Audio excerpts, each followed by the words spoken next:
கிறிஸ்பியான உள்ள சாஃப்டாக இருக்க உளுத்தம்பருப்போட தான் இன்றைக்கி நம்ம செய்ய போகிறோம். எண்ணெயே அதிகமாக இழுக்காது. 1 கிளாஸ் உளுத்தம்பருப்புக்கு 1/4 கிளாஸும் கம்மியாக பச்சரிசி எடுத்துக்கலாம். 1 மணி நேரம் ஊற வச்சு கிரைண்டரில் போட்டுக்கோங்க. கூடவே இஞ்சி, தேவையான அளவு பச்சை மிளகாய் சேர்த்து ஆட்டிக்கோங்க. இது வறுபடும் போது அவ்வளோ வாசனையாக இருக்கும். இப்போ இந்த பருப்பை நம்ம தண்ணி தெளித்து தான் நம்ம அரைக்கணும். அதாவது ஒரு பட்டர் கன்சிஸ்டன்சிக்கு நம்ம ஆட்டி எடுத்துக்கணும்.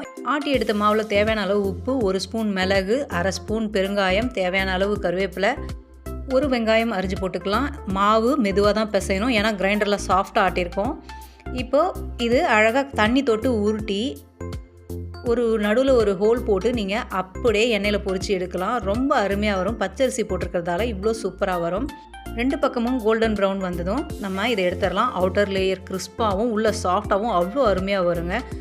எப்படி வந்திருக்கு பாருங்கள், அவ்வளோ அருமையாக இருக்குது பாருங்கள். எண்ணெயே குடிக்காத உளுத்த வடை.